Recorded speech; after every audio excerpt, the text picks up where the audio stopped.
எல்லோருக்கும் வணக்கம் நண்பர்களே. இன்னைக்கு இந்த வீடியோவில் எதை பற்றி பார்க்க போகிறோன்னா, இன்னி வருகின்ற காலங்களில் கிரகநிலை மாற்றத்தால் ரிஷப ராசிக்காரர்களுக்கு எப்படிப்பட்ட சூழ்நிலை அமைப்போது, உங்களுக்கான நல்ல விஷயங்கள் என்னென்ன, எந்த விஷயங்களை ஜாக்கிரதையாக இருக்கணும்னு தெரிஞ்சுக்கணுமா, இந்த வீடியோவை கடைசி வரைக்குமே ஸ்கிப் பண்ணாமல் பாருங்கள். மேலும் உங்கள் ராசிக்கு அதிபதியாக சுக்கிர பகவான் இருக்கிறாரு. இதனால் நீங்கள் வெள்ளிக்கிழமை தோறும் மல்லிப்பூக்கள் சமர்ப்பித்து கேசரி இல்லைன்னா ஏதாவது ஒரு நெய்வேத்தம் இனிப்பாக செய்து படையலிட்டு வழிபட்டு வருவதன் மூலம் பார்த்தீங்கன்னா இனி வருகின்ற காலங்களில் உங்களுக்கு ஏற்படக்கூடிய பாதகமான பலன்களை கூட சுக்கிர பகவான் குறைத்திடுவார்னு சொல்லலாம். இந்த பரிகாரத்தை தொடர்ந்து செய்து வாருங்க, உங்களுக்கான ஒரு நல்ல மாற்றம் ஏற்படுங்க. உங்களுடைய குலதெய்வத்தையும் தொடர்ந்து வழிபட்டு வருவதோ சிறப்பான பலனை ஏற்படுத்தும். இந்த மாதத்தில் உங்களுக்கு ஏற்படக்கூடிய கிரகநிலை மாற்றம் எப்படி அமைய போகுதுன்னு தெளிவாக பார்க்கலாங்க. வீடியோவை கடைசி வரைக்குமே ஸ்கிப் பண்ணாமல் பாருங்கள். வாங்க வீடியோக்குள்ளே போகலாம். ரிஷபராசி என்பவர்களே, ரிஷபராசி துர்கையினுடைய ஒரு ராசின்னு சொல்லலாம். ரிஷப வாகனம், ரிஷபம்னா ஒரு எக்ஸாம்பிள் நிறைய பேர் இப்போலாம் மகிஷா அது இதெல்லாம் பேர் வைக்கிறாங்க. அந்த மீனிங் தெரியாமல் வச்சுட்ருக்காங்க. அதுக்கான மீனிங் வந்து உங்களுக்கே தெரிஞ்சிருக்கும். மகிஷாசுர மர்தினி, மகிஷன் அப்படிங்கிற அரக்கனை கொன்ற மர்தினி, எருமை தலை கொண்ட ஒருவரை வந்து வதம் செய்த காளி துர்கை அம்மன். ஸோ அந்த மாதிரி மகிஷாசுர மர்தினி அப்படிங்கிற பெயருக்கு உன்னதமான ஒரு ராசி அப்படின்னா இந்த ரிஷபராசி அப்படின்னு சொல்லலாம். இந்த ரிஷபராசியில் பிறந்தவர்கள் கோவத்தில் மிஞ்சியவர்களாக இருப்பார்கள். குடும்பத்திற்காக வாழுபவர்களாக இருப்பார்கள். என்ன தேவையோ அதை செஞ்சு கொடுத்துருவாங்க. இவங்ககிட்ட வந்து எது கேட்டாலும் இல்லைன்னு சொல்ல மாட்டாங்க. அந்த மாதிரி செஞ்சு கொடுத்துருவாங்க. இவங்ககிட்ட மோசமாக நடந்துக்கிட்டவங்க கூட அன்பாக நடந்துக்கக்கூடிய ஒரு உன்னதமான ராசி ரிஷபம். ஒரு உன்னதமான ஒரு பிறவி, ஆத்மாக்கள்லேயே ஒரு உன்னதமான ஆத்மாக்களை வந்து ரிஷபராசியில் தான் படைப்பாராம் கடவுள். ஸோ அந்த மாதிரி ஒரு பிறவி. நண்பர்கள் வட்டாரம் அதிகம். ஆனால் அந்த நண்பர்கள்ட்ட அதிகமாக க்ளோஸாக இருக்க மாட்டாங்க. ஒரு வார்த்தை 2 வார்த்தை அவ்வளோதான். இந்த மாதிரி வாழக்கூடிய ஒரு தனித்துவமான ராசி இந்த ரிஷபராசி. ரிஷபராசியில் பிறந்தவர்களுக்கு மிகப்பெரிய நன்மைகளை வந்து கடவுள் வணங்கணும் அப்படின்னு நினச்சிட்டே தான் இருக்கார் சார். ஆனால் என்ன இது கொடுத்த மாதிரி தெரியல அப்படின்னு உங்களோட கேள்விகள் இருக்கும். அவங்களுக்கு எல்லாமே வரக்கூடிய நாட்களில் பொற்காலங்களாக அமைப்போது. அதுக்கு நீங்கள் என்ன பண்ணணும், செய்யக்கூடாது, என்ன செய்யக்கூடாதுங்கிறதா இப்போ இந்த வீடியோவை. நிறைய பேர் தனித்துவமான ஜாதகம் பார்க்கணும் அப்படின்னு ஆசைப்படுறீங்க. கீழே ஃபோன் நம்பர் கொடுத்துருக்கோம். அந்த ஃபோன் நம்பருக்கு கால் பண்ணி நீங்கள் வந்து பேசி தெரிஞ்சுக்கலாம். உங்களுக்கு இவரை பற்றி தெரியணும் அப்படின்னா கீழே கொடுத்துரு ஃபோன் நம்பர் வந்து ஒரு விஐபி ஜோதிட நம்பர். நிறைய பேருக்கு இவர் வந்து ஒரு மிகப்பெரிய ஆசான் அப்படின்னே சொல்லலாம். இவர் எக்கச்சக்கமான மிகப்பெரிய விஐபிகளுக்கு மட்டுமே அவருடைய சேவைகளை செய்து கொண்டு இருக்கக்கூடியவர்கள். தற்போது மிடில் கிளாஸ், நம்மள மாதிரி ஒரு மிடில் கிளாஸ் ஆட்களுக்கும் செய்கிறாங்க. ஸோ நாமளும் ஒரு நாளைக்கு விஐபி ஆகும். ஸோ விஐபி ஆகுவதற்கு இது ஒரு மிகப்பெரிய ஒரு ஸ்டெப்பாக இருக்கும். ஸோ அதே மாதிரி இந்த ரிஷபராசி நண்பர்களுக்கு ஒரு சிம்பிளான விஷயம் ஒன்று சொல்லணும் அப்படின்னா, துர்கை வழிபாடு பண்ணிங்க அப்படின்னாவே ஓவரால் உங்களுக்கு ப்ராப்ளம் சால்வ். இந்த ராசிக்காரர்கள் கீழே இருக்கக்கூடிய நம்பர்களுக்கு கண்டிப்பாக ஃபோன் பண்ணி பாருங்கள். ஏன்னா இந்த ரிஷபராசிக்காரர்களை பொறுத்த வரைக்கும் பொது பலன் வந்து அவ்வளோ சீக்கிரம் உங்களுக்கு வந்து ஹிட் ஆகுதா அப்படின்னு சொன்னீங்கன்னா, இல்லை சார் யூடியூப்பில் நிறைய பேர் சொல்கிறாங்க பொது பலன்லாம் சொல்கிறாங்க. ஒரு ஏறக்குறைய மேட்ச் ஆகுது சார், ஆனால் ஃபுல்லாக மேட்ச் ஆகலை. ஏன் அப்படின்னா தசாபுத்தியே நீங்கள் உங்களோட ஜாதகத்தையே கரெக்டாக பார்த்தாலும் உங்களை வந்து ஈஸியாக கணிக்க முடியாது. அந்த மாதிரி ரிஷபராசி வந்து இறைவனை வணங்கினால் டக்குன்னு உங்களுக்கு வந்து எது வேணாலும் சரியாகக்கூடிய ஒரு ராசி. அதனால தான் ஜாதகத்தை வந்து கிளியராக பார்க்கணும் அப்படின்னு சொல்கிறது. உங்களோட ஜாதகத்தை பார்க்குறீங்களோ இல்லையோ உங்கள் குடும்பத்தில் இருக்கிறவங்களோட ஜாதகத்தை பார்க்கணும். ரிஷபராசி இணைந்து செயல்படக்கூடிய ராசி. நீங்கள் ஏதாவது ஒன்று பண்ணிங்க அப்படின்னா உங்கள் ஃபேமிலியோட இருக்கிறவங்களையும் சேர்ந்து தான் இணைந்து செயல்படும். ஸோ அதனால் உங்களோட ஜாதகத்தை கண்டிப்பாக நீங்கள் வந்து பாருங்கள். உங்கள் வீட்டில் இருக்கிறவங்களோட ஜாதகத்தையும் கண்டிப்பாக பாருங்கள். இந்த ராசியை பொறுத்த வரைக்கும் நீங்கள் துரோகங்களை அனுபவித்த ராசி. கடவுள் வந்து உங்களுக்கு இந்த துரோகத்தில் அனுபவிச்சுட்டேன், இதுக்கு மேலே நீ ஒரு நன்மையை வந்து உனக்கு கொடுக்குறேன், இந்த நன்மையை நீ வந்து கரெக்டாக செஞ்சுக்கிட்டு வா, இந்த நன்மையை செய்யும் போது உனக்கு ஒரு மிகப்பெரிய ஜாக்பாட்டும் கொடுக்குறேன் அப்படின்னு காத்துட்ருக்கும் பார்த்தீங்களா, அந்த காலம் இந்த காலம். அப்போ அந்த காலத்தில் நீங்கள் எப்படி இருக்கணும், நீங்கள் நல்லது செய்கிறீங்களோ இல்லையோ நல்லது செய்கிற மாதிரி வெளியே காட்டிகிட்டாவது இருக்கணும். அதான் இப்போ ஒரு எக்ஸாம்பிளுக்கு உங்களுக்கு வந்து ஒரு பதவி கொடுக்குறாங்க. பதவிக்கு முன்னாடி நல்லா வேலை செய்கிற மாதிரி நடிப்பீங்கள்ல, அந்த மாதிரியாவது நீங்கள் வந்துருக்கணும். நீங்கள் நடிக்கிறீங்களோ இல்லையோ நீங்கள் செய்யுங்க. ஒரு 50 பேர்த்துக்காவது உங்கள் கையால் அன்னம் கொடுத்துருக்கணும். இந்த ரிஷபராசிக்காரர்கள் ஒரு 50 பேர்த்துக்காவது உங்கள் கையால் அன்னம் கொடுத்துருக்கணும், சாப்பாடு. பெருசாக நீங்கள் பல்காக போடணும்லாம் அவசியம் இல்லை. 1000 ரூபா செலவு பண்ணிங்கன்னா 50 பேருக்கு ஈஸியாக சாப்பாடு போட்டுருக்கணும். சும்மா ஒரு 10 ரூபா 20 ரூபா தயிர் சாதம் நீங்கள் கொடுத்தீங்கன்னா போதும். ஒரு சின்ன கப்பில் தயிர் சாதம் வச்சு கோயில் வாசலில் இருக்கிற ஒரு 50 பேருக்கு கொடுத்தீங்கன்னா கூட போதும். இதன் மூலமாக பல நன்மைகள் உங்களுக்கு வந்து சேரக்கூடிய ஒரு நாட்கள். இந்த துர்கை அம்மன் வழிபாடில் நவதுர்கை வழிபாடுன்னு ஒன்று இருக்குது. இந்த ரிஷபராசிக்காரர்கள் நவதுர்க்கை வழிபாடு பண்ணிங்க அப்படின்னா மிகப்பெரிய நல்லது. இது நிறைய வீடியோக்கள் சொல்லியிருப்போம். நவதுர்க்கை வழிபாடு அப்படிங்கிறது 9 வகையான துர்க்கையினுடைய அவதாரத்தை வழிபடுவது. நீங்கள் நார்மலாகவே நீங்கள் நவதுர்க்கையும் சேர்த்து வணங்கினாவே போதும். நீங்கள் எந்த கோயிலுக்கு போனீங்க அப்படின்னாலும் சுற்றி வரும்போது துர்க்கை அம்மன் இருப்பாங்க. மிகப்பெரிய சாமி அவங்க. துர்க்கைங்கிறதெல்லாம் மிகப்பெரிய ஒரு சாமி.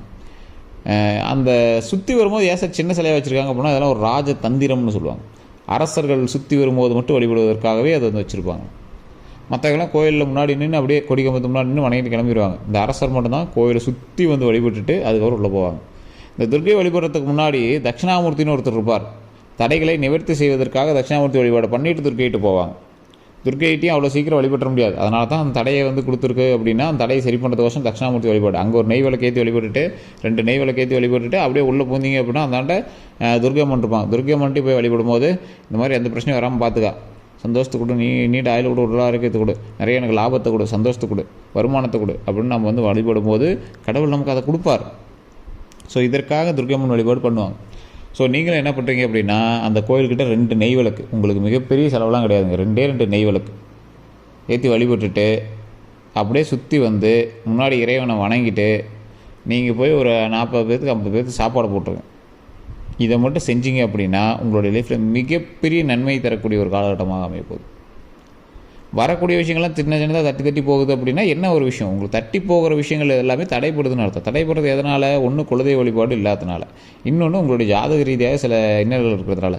ஸோ என்ன பண்ணாலும் நீங்கள் ஃபஸ்ட்டு குலதெய்வத்தை வழிபட்டே ஆகணும். அது உங்களுக்கு சயின்ஸ்லேயே இருக்கிற மாதிரின்னு வச்சுக்கோங்களேன்.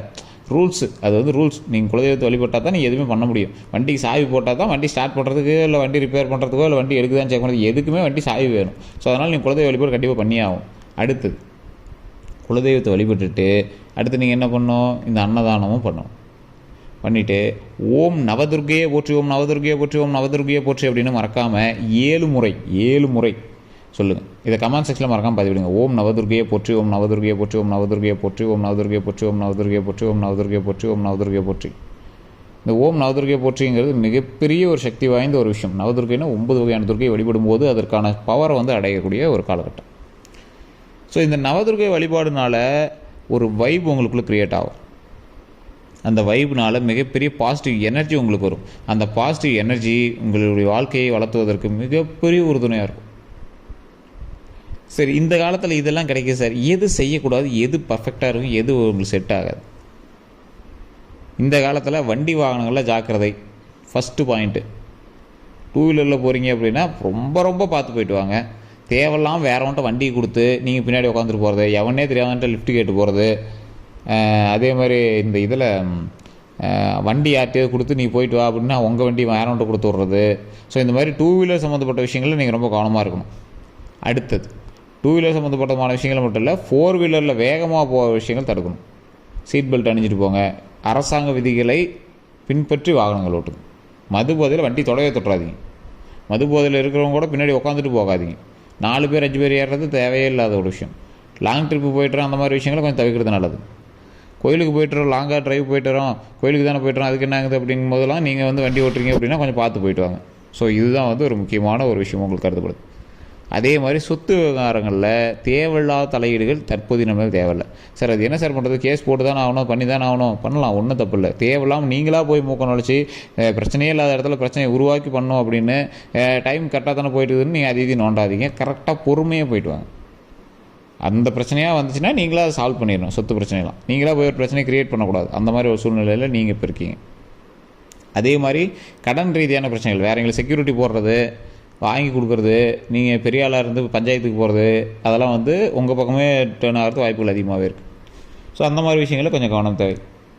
ஸோ இந்த ரிஷபராசிக்காரர்களை பொறுத்த வரைக்கும் கல்வி, தொழில், இது ரெண்டாமே ஓரளவுக்கு பரவாயில்லையாக இருக்குது. தொழிலில் அதிக முதலீடு போட்டு ஆரம்பிக்கிறீங்க அப்படின்னா கொஞ்சம் பார்த்து இது பண்ணணும். வாகனங்கள் வாங்குகிற விஷயத்தில் ரொம்ப யோசித்து தனிப்படையான ஜோதிடத்தை பார்த்து கண்டுபிடிக்கணும். அதே மாதிரி சொத்து விவகாரங்கள், ஏதாவது சொத்தில் பேர் மாற்றுறது, டாக்குமெண்ட் ரீதியான விஷயங்கள்லாம் இப்போ நடந்துட்டுருக்கு அப்படின்னா டாக்குமெண்ட் ரீதியான விஷயங்களை கவனம் தேவை. மற்றபடி ஒன்றும் இஷ்யூஸ்லாம் கிடையாது. நீங்கள் ஆட்டோமேட்டிக்காக கிரையம் பண்ணுறதோ இல்லை எந்த ஒரு விஷயமும் பண்ணலாம். உங்கள் பேரில் ஒரு டைம் தனிப்படையான ஜோதிடத்தை பார்த்துட்டு உங்களோட வீட்டில் இருக்கிறவங்க பேரில் கூட கிரையம் பண்ணுங்கள். தற்போதைய நிலைமை உங்கள் பேரில் போடுறதுக்கான காலகட்டம் ஓரளவு கொஞ்சம் 30% தான். ஸோ அதனால் உங்களோட தனிப்படையான ஜாதகத்தை ஒரு டைம் பார்த்துட்டு நீங்கள் பண்ணிங்க அப்படின்னா ரொம்ப நல்லது. உங்களோட தசாபுத்தி செக் பண்ணிட்டு நீங்கள் பண்ணிங்க அப்படின்னா இன்னும் ரொம்ப நல்லது. கீழே ஃபோன் நம்பர் கொடுத்துருக்கோம், வேணும் அப்படின்னா அதை நீங்கள் கேட்டு தெரிஞ்சுட்டு நீங்கள் பண்ணலாம். தற்போதைய காலகட்டத்தில் உங்களுக்கு ஒரு கிரயம் கண்டிப்பாக இருக்கும். இந்த ஒரு ஏதோ நேம் ட்ரான்ஸ்ஃபர் பண்ணுறதோ இல்லை ஏதோ ஒரு லேண்ட் வாங்குறதோ இல்லை மாற்றுறதோ விற்கிறதோ ஏதோ ஒரு விஷயம் வந்து உங்களுக்கு நடந்துட்டு தான் இருக்கும். அதனால் உங்களோட நேமில் மாற்றுறது மட்டும் அதை செக் பண்ணிக்கோங்க. மற்றபடி ஒன்றும் இஷ்யூஸ் கிடையாது. ரொம்ப நாட்களாக நீடித்து வந்த கேஸ் நிலுவைக்கு வரக்கூடிய ஒரு காலம், ப்ராப்ளம் எல்லாமே சால்வ் ஆகக்கூடிய ஒரு நேரம். அந்த நேரத்தில் நீங்கள் என்ன செய்யணும் செய்யக்கூடாது அப்படிங்கிறத முன்னாடியே வந்து கடவுள் கணிச்சு சொல்லக்கூடிய ஒரு காலகட்டம். இப்போ நீங்கள் என்ன பண்ணணும், இது வெற்றி அடையுமா அடையாதான்னு உங்களுக்கு முன்னாடியே இன்டிமேட் கொடுத்துரும். ஆனால் ஓரளவுக்கு 70% இழுபறியாக தான் இருக்குமே தவிர சக்ஸஸ் ஆகி டக்குன்னு உங்கள் கைக்கு போகக்கூடிய காலகட்டம் கிடையாது. கொஞ்சம் பொறுமையாக தான் பண்ணணும், கொஞ்சம் கொஞ்சமாக தான் போகும். அந்தளவுக்கு தான் உங்களுக்கு வந்து நடந்துட்டுருக்கு. ஸோ இதை மட்டும் சரியாக பண்ணிங்க அப்படின்னாவே போதுமானது.